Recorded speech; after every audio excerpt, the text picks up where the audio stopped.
You'll always be my little girl, but Ethan is better suited to lead Harper and Company.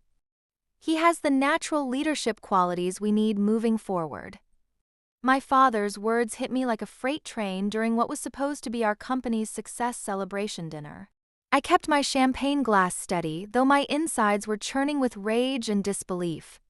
Not once did his eyes meet mine as he delivered this devastating blow, carefully focused instead on cutting his perfectly cooked steak. My name is Sarah Harper, and I just watched my father hand over the logistics company I built into a $75 million enterprise to my younger brother.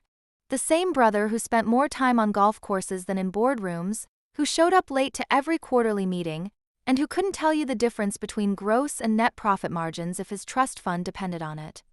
I maintained my composure as congratulations echoed around our family dining room.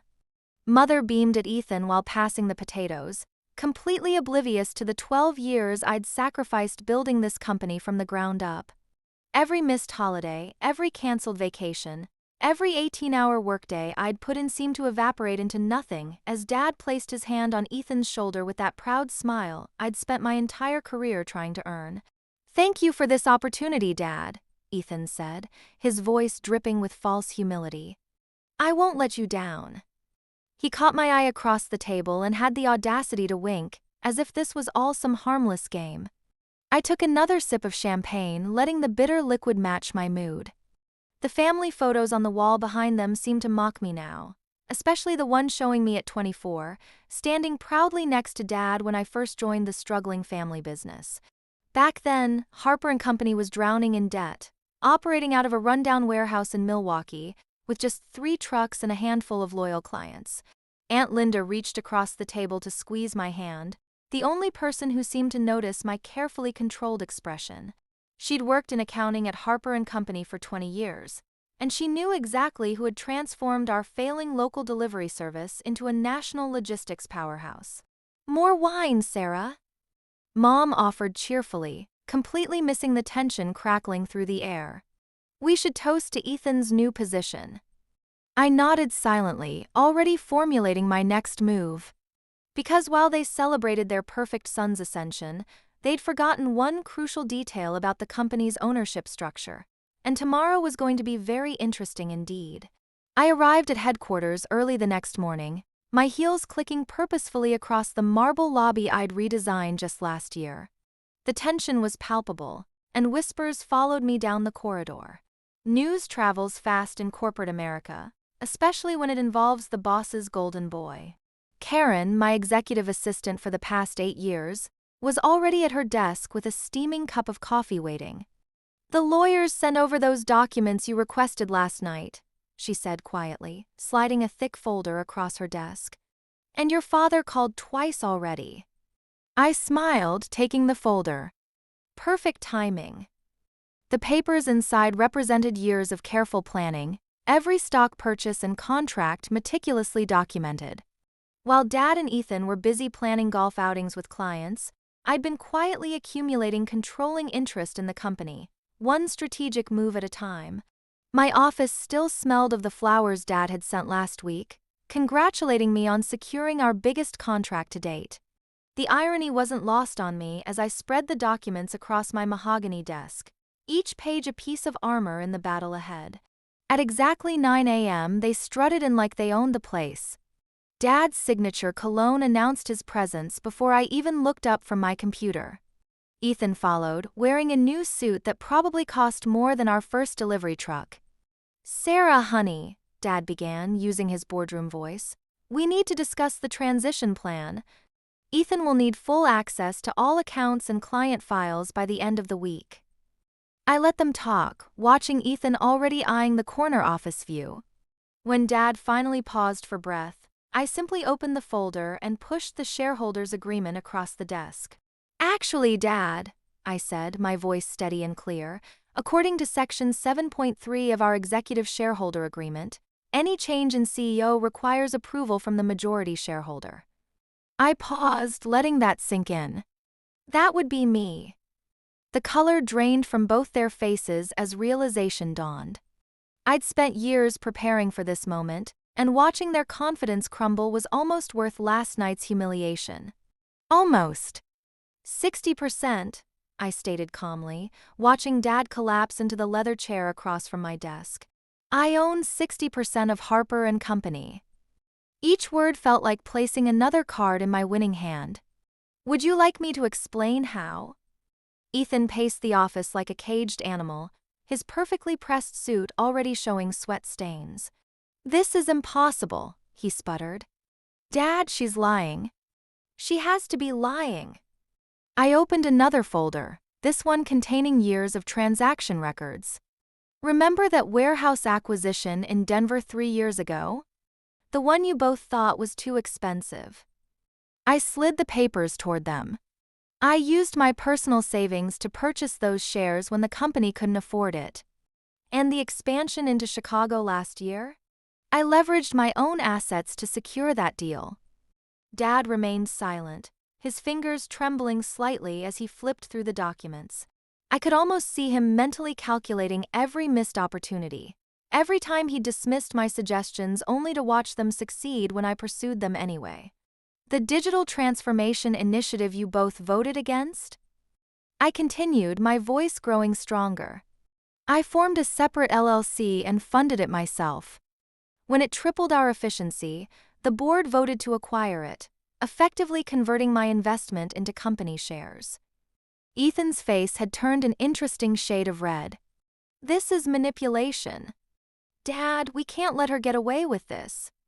Actually, Ethan, I said, standing to face him directly, everything I've done is perfectly legal and documented. Unlike your attempts to expense personal vacations as business trips, or that incident with the company credit card at the Bellagio last month. That shut him up quickly. Dad's head snapped up, his eyes narrowing at Ethan before returning to me. So here's what's going to happen, I continued, moving to stand by the window overlooking our fleet of trucks below, each one bearing the Harper & Company logo I'd redesigned. Ethan, you have 2 choices. Stay on as an advisor under my leadership, or sell your shares and pursue other opportunities. This is blackmail, Ethan hissed, but the fear in his voice betrayed him. No, little brother, this is business. I turned back to face them both. The same business you never bothered to learn while I was building it. Dad finally found his voice. Sarah, honey, we're family. Surely we can work something out. Your mother will be devastated if this tears us apart. Family? I laughed, but there was no humor in it. Was it family when you announced Ethan's promotion without consulting me? Was it family when you dismissed every idea I brought to the table until I proved it profitable on my own? The silence that followed was deafening. Outside my office, I could see Karen fielding curious glances from other employees, protecting this private family implosion from prying eyes. You have until the end of the week to decide, Ethan, I said firmly. And Dad? The board meeting is on Thursday. I expect you'll want to revise your announcement about the company's future leadership.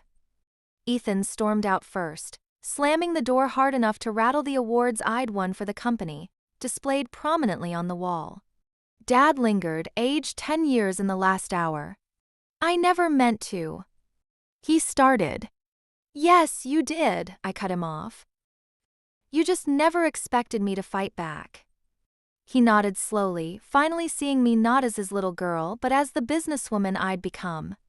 Without another word, he walked out, leaving me alone in the office I'd earned, surrounded by the empire I'd built. The victory felt hollow as I sat alone in my office that evening, staring at the family photo still hanging on my wall. The setting sun cast long shadows across the room, much like the darkness creeping into what remained of my family relationships.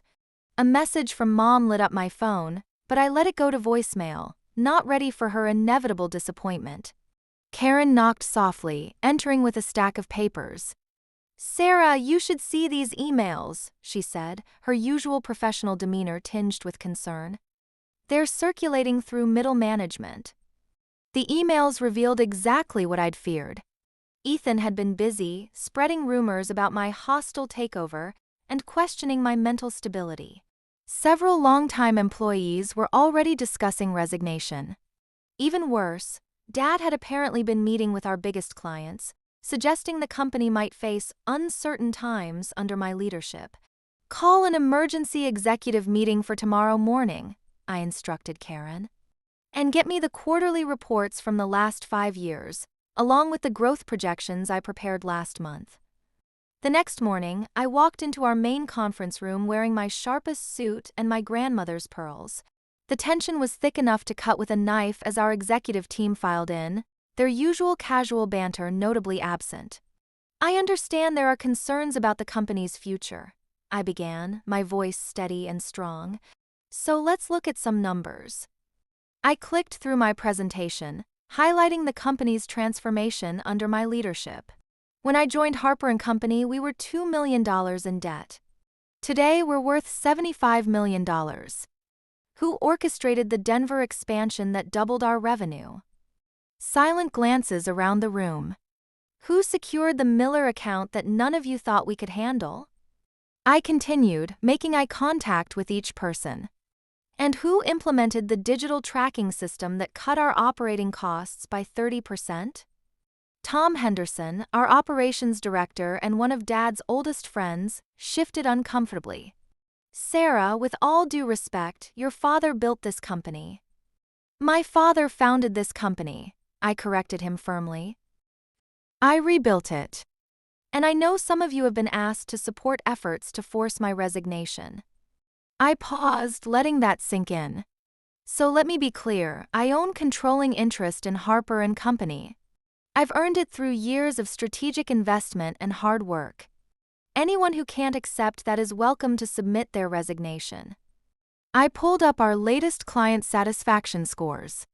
But before you make that decision, ask yourself who actually drove the changes that brought us here. Was it the father who hasn't been in a client meeting in 3 years? The brother who couldn't explain our basic operating procedures? Or was it the woman who's been working alongside each of you, building something remarkable? The room fell silent. I could see the moment the tide turned as my longtime colleagues began nodding slowly, some even looking embarrassed about their earlier doubts. I'm not my father and I'm not my brother, I concluded. I'm better. And I can prove it with every decision I've made and every success we've achieved. The question is, are you ready to be part of where we're going next? The morning the Wall Street Journal published their investigative piece, Harper & Company, A Tale of Two Generations, I watched our company's story unfold over my morning coffee. The reporter, Christine Martinez, had done her homework thoroughly. Every financial misstep during my father's leadership was laid bare. The questionable accounting practices, the nearly catastrophic expansion attempts, and the pattern of nepotism that had almost driven us into bankruptcy. Sources inside Harper & Company confirm that Sarah Harper personally secured financing to save the Milwaukee division in 2019, after her father's failed venture into international shipping left the company vulnerable, the article read. Under her guidance, that same division now generates 40% of the company's annual revenue. My phone started buzzing immediately. First, it was Mom, her voicemail thick with tears about airing family dirty laundry. Then came calls from industry contacts, business partners, and even competitors. But the one call I was waiting for didn't come until late that evening. Was this really necessary? Dad's voice sounded older than I'd ever heard it. Gone was the commanding tone that had dominated board meetings for decades. You left me no choice, I replied, watching the city lights flicker outside my office window. You were undermining my leadership with our clients. I was protecting my legacy, he countered weakly. No, Dad. You were protecting your ego. I took a deep breath, steadying myself. The legacy you're so worried about. I'm the one who saved it. Remember the Miller contract you said was too big for us? I landed it. The digital transformation you called a waste of money? It saved us during the pandemic. Every time you said no, I found a way to make it happen anyway. The silence on the other end stretched out, broken only by his heavy breathing. Do you know what hurt the most? I continued, surprising myself with my candor. Not the promotion you gave Ethan or even the way you announced it. It was realizing that in 12 years you never once really saw me. You saw your little girl playing at business, while I was actually building an empire. Sarah, He started, then stopped. You're right. I underestimated you. I've been doing it your entire life, and I was wrong. It wasn't quite an apology, but from Richard Harper, it was the closest thing to admission of fault I'd ever heard. The board meeting is tomorrow, I said, keeping my voice professional. I assume you'll be announcing your retirement? Another long pause. Yes. And I'll be selling my remaining shares. Your brother already called about selling his too. I'll have the lawyers draw up the paperwork, I replied, already mentally calculating how to finance the buyout. You don't need to, he said quietly. I'm selling to the employee stock ownership program you proposed last year. The one I shot down. It's time the people who helped build this company got their share. I felt my throat tighten unexpectedly. This was his way of finally acknowledging all the ideas of mine he'd dismissed.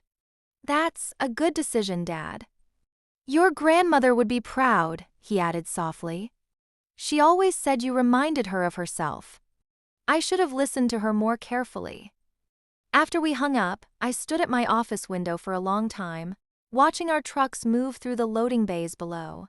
Each one bore the company logo I'd redesigned, modernizing the simple design my grandmother had created when she and my grandfather first started the company with a single truck in 1962. The next morning, Dad announced his retirement to a packed boardroom. He kept it brief, professional, and for the first time in my memory, he gave credit where it was due. As he listed the company's achievements under my leadership, I caught Aunt Linda wiping away tears and saw Karen beaming proudly from her seat by the door. 1 year after the leadership change, I stood on the stage at the National Logistics Conference, accepting the Industry Innovation Award. Our new employee-owned structure had made headlines, and our proprietary tracking system was revolutionizing the industry. Harper & Company had not just survived the family drama. We'd thrived beyond anyone's expectations. The numbers told the story better than I ever could. $100 million in revenue, a 40% increase in employee retention, and expansion into 3 new states. Every move I'd been too cautious to make according to Ethan or too ambitious to attempt according to Dad had paid off spectacularly. My assistant Karen had been promoted to operations director, proving that loyalty and competence should matter more than family ties. The employee stock program Dad had finally approved in his last act as chairman had turned our warehouse workers and drivers into invested partners, each one now having a literal stake in our success. On a quiet evening in December, I met Dad for dinner at Giovanni's, the same restaurant where he used to celebrate closing big deals when I was a child. He looked smaller somehow, more relaxed in retirement, the weight of the company no longer on his shoulders. I saw the Forbes article, he said after we ordered. Top 40 under 40. Your grandmother would have framed it. I smiled, remembering the portrait of my grandmother that now hung in our headquarters lobby. She always said a company was only as good as its people. She was right, Dad nodded, taking a sip of his wine. And I was wrong. About a lot of things. The admission hung between us, more powerful than any shouted argument or boardroom confrontation. The Williams contract, he continued, referring to our newest multi-million-dollar deal. That kind of strategic partnership, that's something I never could have pulled off. You've taken Harper & Company places I never imagined it could go. I thought about the little girl who used to sit in his office, playing with toy trucks and dreaming of running the family business. She'd wanted so desperately to make him proud. Now, looking at the man across the table, I realized something profound. I no longer needed his approval. I'd earned something far more valuable, his respect. We should have this dinner monthly, he suggested as we finished our meals. Not to talk business, just family. I agreed, knowing things would never go back to how they were before, but maybe they could be something different. Something better. Later that night, as I walked through our headquarters, I passed the wall of company photos. There was my grandfather with his first truck, my grandmother at her tiny desk, Dad in his prime standing proudly in front of our first warehouse. And now, my own photo hung there too, not as someone's daughter or sister, but as the leader who had transformed a struggling family business into a modern logistics empire. The security guard nodded as I left the building. "Good night, Ms. Harper." "Good night, Joe," I replied, stepping into the cool evening air. Above me, the illuminated Harper & Company logo shone against the dark sky, its light reflecting off the sleek glass building. My building. My company. My legacy. Sometimes I still catch myself staring at that family photo from the celebration dinner, the night everything changed. It sits in my desk drawer now, not on display, a reminder of an important lesson. Power isn't inherited, it's earned. The modern glass and steel Harper & Company building stands as testament to that truth.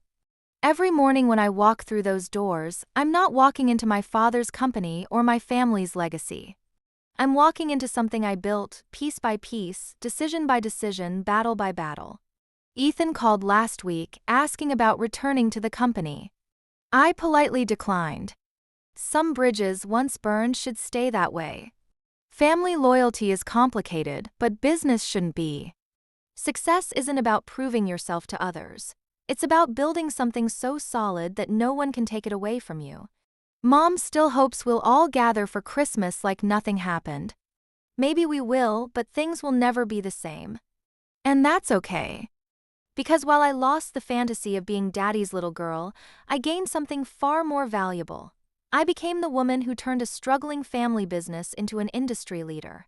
They say the measure of true power isn't in what you're given, but in what you build for yourself. Looking at Harper & Company today, I know that's true. And I wouldn't have it any other way.